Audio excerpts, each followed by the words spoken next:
नमस्कार दोस्तों, लिनोवेटिक एकेडमी से विवेक मिश्रा मैं आप सभी लोगों का अपने चैनल में स्वागत करता हूं। आज का हमारा टॉपिक होगा प्रेजेंट इंडेफिनिट टेंस, जो प्रेजेंट टेंस का सब कैटेगरी है। तो आज मैं बताऊंगा आप लोगों को कि प्रेजेंट इंडेफिनिट टेंस का ट्रांसलेशन कैसे करते हैं। और एज़ यूजुअल जैसा कि आप लोग हमारे वीडियो में देखते आए हैं कि वीडियो के लास्ट में मैं आप लोगों को कुछ टिप्स कह सकते हैं या फिर एग्ज़ाम की प्रिपरेशन जो लोग कर रहे हैं उनके लिए हेल्पफुल वर्ड सब्स्टिट्यूशन या फिर और भी वर्ड्स मीनिंग सिनोनिम एंटोनिम में बताता हूँ। तो लास्ट तक हमारे साथ हमारे वीडियो में बने रहिए। तो सबसे पहले हम आपको बताते हैं कि प्रेजेंट इंडेफिनिट टेंस इनको कैसे पहचानते हैं।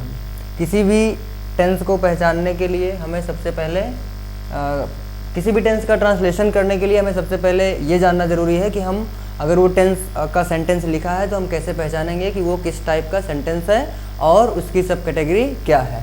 तो पहचानने के लिए हम सबसे पहले जिन वाक्यों के अंत में ता, ती, ते, मतलब ता है, ती हैं, ते हैं, ये सारे वर्ड्स आते हैं वो होते हैं प्रेजेंट इंडेफिनिट टेंस।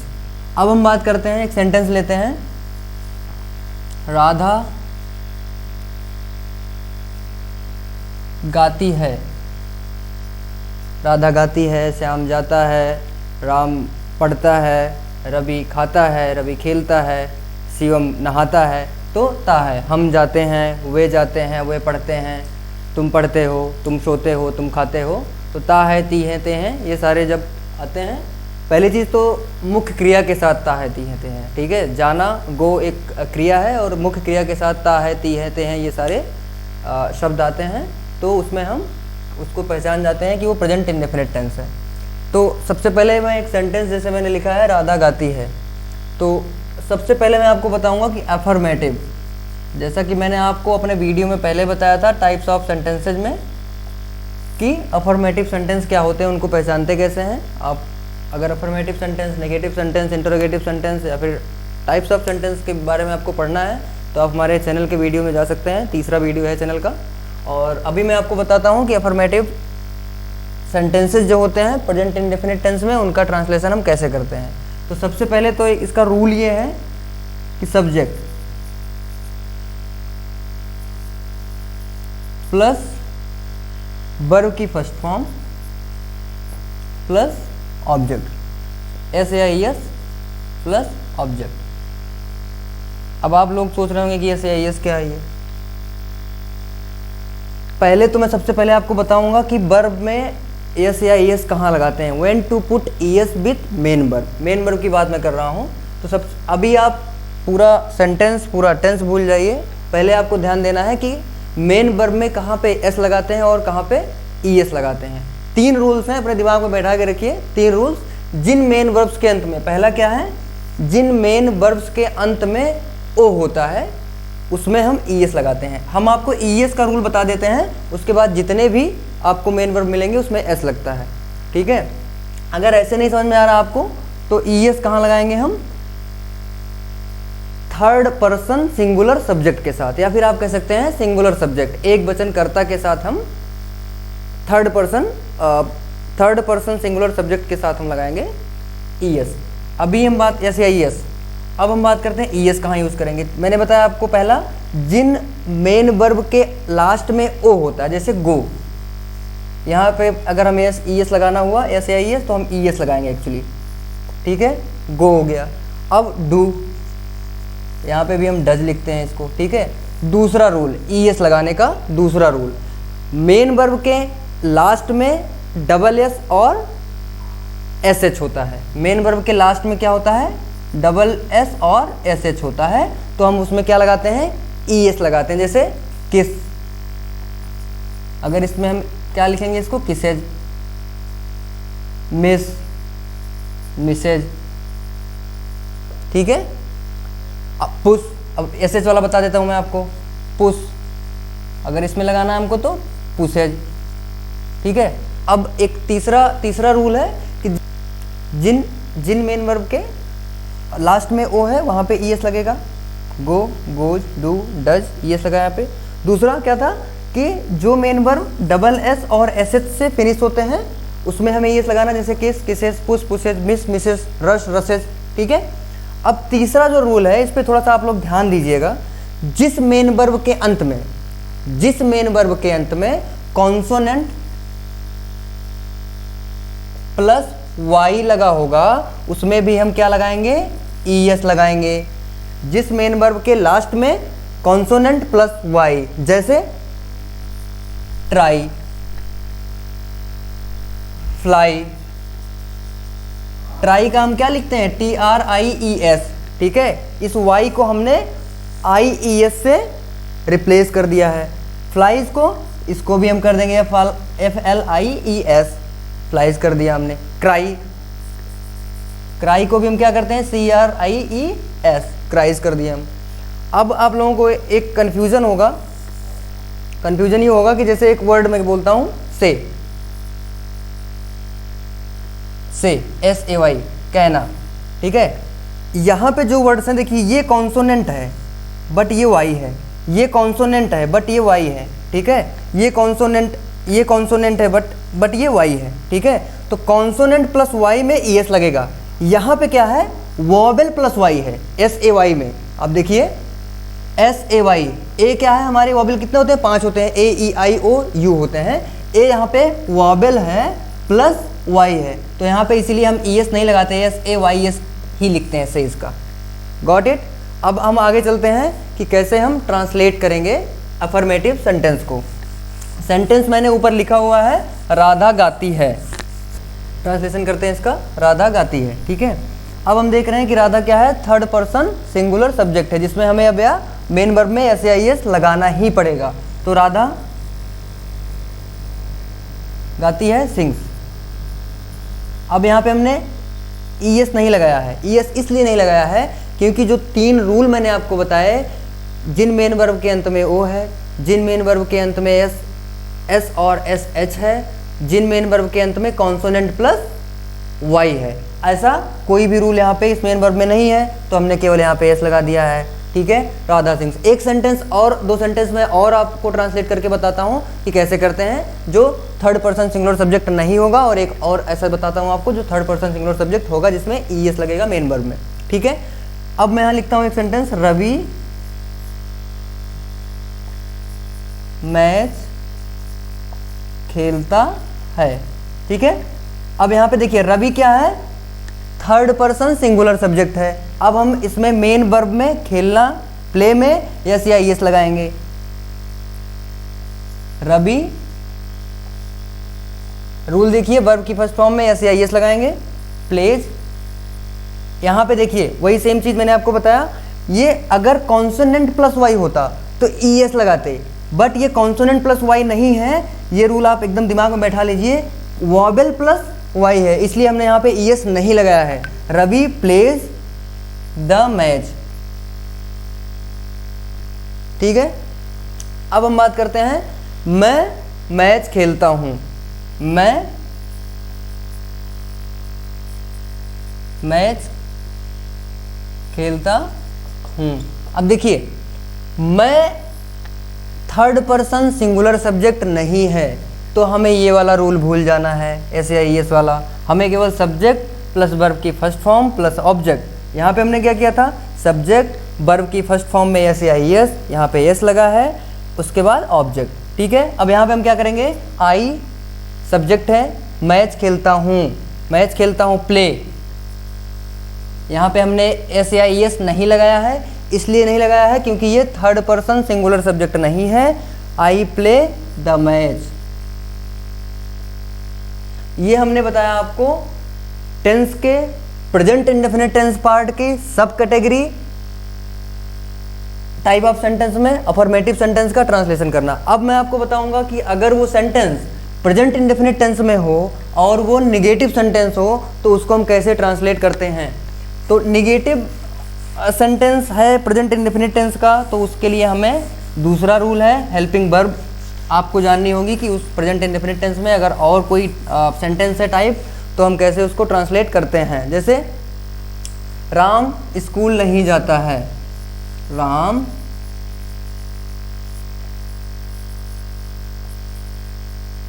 स्कूल नहीं जाता है। पहले तो इसका हम रूल देखेंगे, नेगेटिव सेंटेंस का, नेगेटिव का रूल देखेंगे, राम स्कूल नहीं जाता है। सबसे पहले हमारा सब्जेक्ट होगा प्लस डू या डज, ये इसकी क्या है, हेल्पिंग वर्ब है, ठीक है, plus not plus main verb की फर्स्ट फॉर्म प्लस ऑब्जेक्ट। ये रूल आप याद रखिए, डू डज ये हेल्पिंग वर्ब है, ये मेन वर्ब की फर्स्ट फॉर्म है, डू डज के बाद हम नॉट लगाएंगे, उसके बाद ऑब्जेक्ट करेंगे, ठीक है। सब्जेक्ट राम क्या है, थर्ड पर्सन सिंगुलर सब्जेक्ट है, राम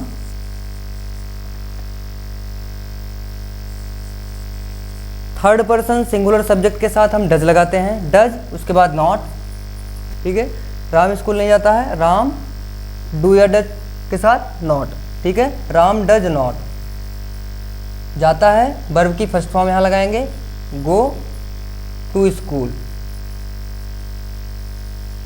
अब देखिए हमने डज नॉट कहाँ लगाया, अब आपको कैसे पता करना है कि डज नॉट कहाँ लगाना है आपको, तो थर्ड पर्सन सिंगुलर सब्जेक्ट के साथ हम या एक वचनकर्ता के साथ डज का यूज़ करेंगे। बहुवचनकर्ता आई बी यू दे ये सब जो हैं उनके साथ हम क्या करेंगे, डू का यूज़ करेंगे। जैसे वे बाजार नहीं जाते हैं, क्या है ये, प्लूरल है सब्जेक्ट। वे का क्या होगा, दे। आप इस रूल को देखिए, सब्जेक्ट है प्लस डू या डज। अब डू कहाँ लगेगा, मैंने आपको बताया बहुवचनकर्ता के साथ, दे डू उसके बाद नॉट, ठीक है। वे बाजार नहीं जाते हैं, गो टू द मार्केट, ठीक है। मुझे लग रहा है कि ये आप लोगों को क्लियर हो गया होगा। Negative sentence, affirmative sentence. अब मैं आपको बताता हूँ कि प्रेजेंट इंडेफिनिट टेंस में इंटरोगेटिव सेंटेंस कितने टाइप के हो सकते हैं और इंटरोगेटिव सेंटेंस का हम ट्रांसलेशन कैसे करते हैं। तो इंटरोगेटिव सेंटेंस जैसा मैंने आपको टाइप ऑफ सेंटेंसेस वाले वीडियोज में बताया था, अगर आप लोग मेरा पिछला वीडियो देखेंगे तो बताया था कि उसमें दो टाइप के इंटरोगेटिव सेंटेंसेस होते हैं, एक WH टाइप होते हैं और दूसरे जो क्या से स्टार्ट होते हैं। तो फिर से मैं बता देना चाह रहा हूँ आप लोगों को, WH टाइप वाले क्वेश्चन वो होते हैं जिनका आंसर, जिस क्वेश्चन का आंसर आप हाँ या ना में नहीं दे सकते हैं, आपको सब्जेक्टिव आंसर देना होगा। जैसे क्या आप खेलते हो, क्या आप खेलते हो, आप क्या खेलते हो। अब देखिए क्या आप खेलते हो, इसका जवाब आप हाँ या ना में दे सकते हो। इसका मतलब है कि जब हाँ या ना में जवाब देने वाला सेंटेंस है कोई, पहले तो मैं आपको रूल बताता हूँ, WH प्लस, ठीक है, डज या डू प्लस सब्जेक्ट। यहाँ पे मैं एक प्लस करके नॉट भी लिख देता हूँ। ये मैं बताऊँगा कि ये जब इंटरोगेटिव नेगेटिव सेंटेंस होता है तब यूज होता है, वो मैं आपको एक दो ट्रांसलेशन करके और सेंटेंसेस का बताऊँगा कि कैसे नॉट का यूज़ करते हैं, ठीक है। प्लस वर्ब की first form plus object, clear है। WH टाइप के लिए है। अब देखिए क्या मैं स्कूल जाता हूँ, क्वेश्चन मार्क। आपको नहीं भूलना है, ग्रामेटिकली आपको करेक्ट करने के लिए सेंटेंस को लास्ट में क्वेश्चन मार्क लगाना ही पड़ेगा। क्या आप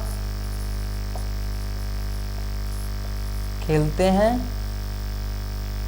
या हो भी आप बोल सकते हो, क्या आप खेलते हो या क्या आप खेलते हैं। और यहाँ पे लिखता हूँ मैं आप क्या खेलते हैं।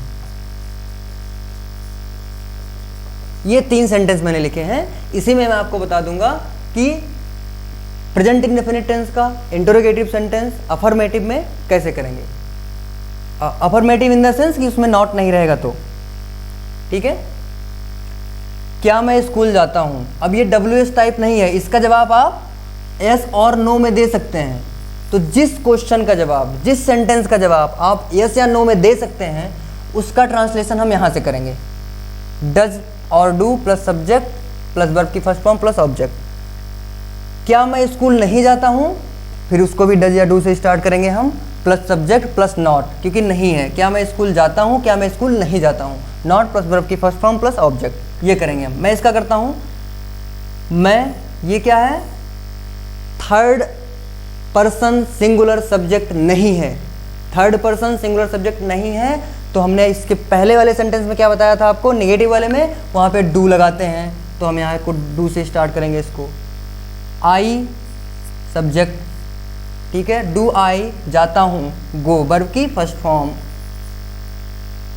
To school, go to school, यहाँ पे भी आपको क्वेश्चन मार्क लगाना ही है, do I go to school. अब अगर यहाँ होता क्या मैं स्कूल नहीं जाता हूँ, इंटरोगेटिव निगेटिव, क्या था ये, इंटरोगेटिव निगेटिव, क्या मैं स्कूल नहीं जाता हूँ, तो डू आई नॉट। हमेशा आपको याद रखना है कि इस टाइप के सेंटेंस में सब्जेक्ट के बाद में ही नॉट लगाना है। Do not I go to school अगर आप करेंगे तो ग्रामेटिकली इनकरेक्ट हो जाएगा, मीनिंग इसकी कुछ और हो जाएगी और आपके सेंटेंस का ट्रांसलेशन गलत हो जाएगा, ठीक है। Do I go to school, क्या मैं स्कूल जाता हूँ, do I not go to school. अब मैं बताता हूँ दूसरा, क्या आप खेलते हैं या क्या आप खेलते हो, इसको हम कैसे करेंगे, ये भी हाँ या ना में इसका हम जवाब दे सकते हैं, यस और नो में जवाब दे सकते हैं इस सेंटेंस का, तो उसको भी हम डू या डस से स्टार्ट करेंगे। क्या आप डू, यू क्या है हमारा, थर्ड पर्सन सिंगुलर सब्जेक्ट नहीं है। डू यू प्ले, क्या आप खेलते हो, क्वेश्चन मार्क।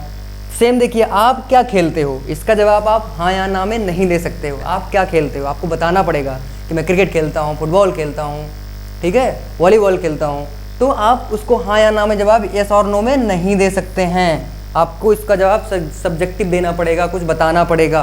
तो इस टाइप के जो सेंटेंस होते हैं उनको बोलते हैं WH। WH का मतलब क्या, कब, कहाँ, क्यों, कैसे, कितने, ठीक है। जब इस टाइप के शब्द आते हैं, प्रश्नवाचक शब्द जिन्हें बोलते हैं, उनको WH टाइप सेंटेंस बोलते हैं, इंटरोगेटिव सेंटेंस बोलते हैं उस टाइप के सेंटेंस को। उसका ट्रांसलेशन हम पहले उस WH का इंग्लिश वर्ड लिखते हैं, क्या को बोलते हैं, व्हाट। आप थर्ड पर्सन सिंगुलर सब्जेक्ट नहीं है, डू लगेगा यहाँ पे, फिर से मैं बता रहा हूँ आपको, व्हाट डू, फिर उसके बाद सेम यही होगा, do you subject you, what do you play. ये दोनों सेंटेंस का डिफरेंस अगर आपने समझ लिया तो इंटरोगेटिव सेंटेंस का ट्रांसलेशन करने में कहीं पे कोई प्रॉब्लम नहीं होगी, whether it is related to present indefinite tense और पास्ट इंडेफिनिट टेंस और पास्ट एनी टेंस एक्चुअली और फ्यूचर, ठीक है। अब मैं आपको बताता हूँ कि अगर यहाँ पे क्या आप खेलते हैं, क्या आप खेलते हो, ये क्या था, इंटरोगेटिव था, बट अगर ये इंटरोगेटिव विद नेगेटिव होता, क्या आप नहीं खेलते हैं, तो फिर मैंने बताया आपको सब्जेक्ट के साथ में ही, सब्जेक्ट के बाद में ही आपको नॉट लगाना है, डू यू नॉट हो जाएगा यहाँ पे, रेस्ट सेम हो जाएगा, ठीक है। तो अभी तक का जो मैंने आपको बताया कि प्रेजेंट इंडेफिनिट टेंस जिन वाक्यों के अंत में ता है, ती है, ते हैं, और अफर्मेटिव सेंटेंस में यस या यस कहाँ लगाते हैं, उसका रूल क्या होता है, नेगेटिव सेंटेंस का ट्रांसलेशन कैसे करते हैं, इंटरोगेटिव प्रश्नवाचक वाक्यों का अनुवाद कैसे करते हैं, ट्रांसलेशन कैसे करते हैं, और आज का जो हमारा वर्ड ऑफ द डे आप कह सकते हैं, one word substitution of the day कह सकते हैं, जैसा कि मैं पिछले वीडियोज में बताता हुआ आया हूँ। एक वर्ड है क्रेजी, लास्ट में आता है, मैंने अगर आपको याद हो तो साइड वाला बताया था ना, सुसाइड, होमिसाइड, जीनोसाइड, ठीक है, पैट्रिसाइड, पैट्रिसाइड, मैट्रिसाइड, पेस्टिसाइड। आज मैं आपको बताऊंगा क्रेसी। बेसिकली क्रेसी क्या होती है, a system of government, a system of government या टू रूल। आपने कुछ वर्ड से सुने होंगे ऐसे क्रेसी से रिलेटेड, जैसे ऑटोक्रेसी, डेमोक्रेसी, ठीक है। तो आज का जो वर्ड है हमारा काकिस्टोक्रेसी, काकिस्टोक्रेसी, ये जो है एग्जाम में आया था CGL के, काकिस्टोक्रेसी, इसका मतलब होता है अ सिस्टम और अ स्टेट और a country ruled by worst और अनक्वालिफाइड सिटीजन और अनक्वालिफाइड पर्सन आप बोल सकते हो, मतलब अयोग्य तंत्र, अयोग्यतज्ञ तंत्र आप बोल सकते हो।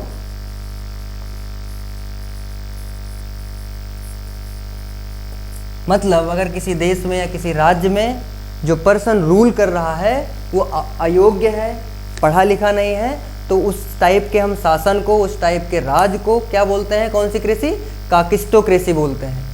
और आज के हमारे वीडियो में बस इतना ही मैं आपको बताऊंगा। हमारे अगले वीडियो के लिए बने रहिए। प्रेजेंट कंटिन्यूअस और प्रेजेंट परफेक्ट कंटिन्यूअस, ये 3 बचे रहेंगे। मैं कोशिश करूंगा कि जल्दी से टेंस फिनिश करके मैं आप लोगों को और कम्पिटिटिव एग्जाम्स के लिए क्वेश्चंस जो आते हैं उनको सॉल्व करवाऊंगा मैं। तो thank you so much for being with me and yes.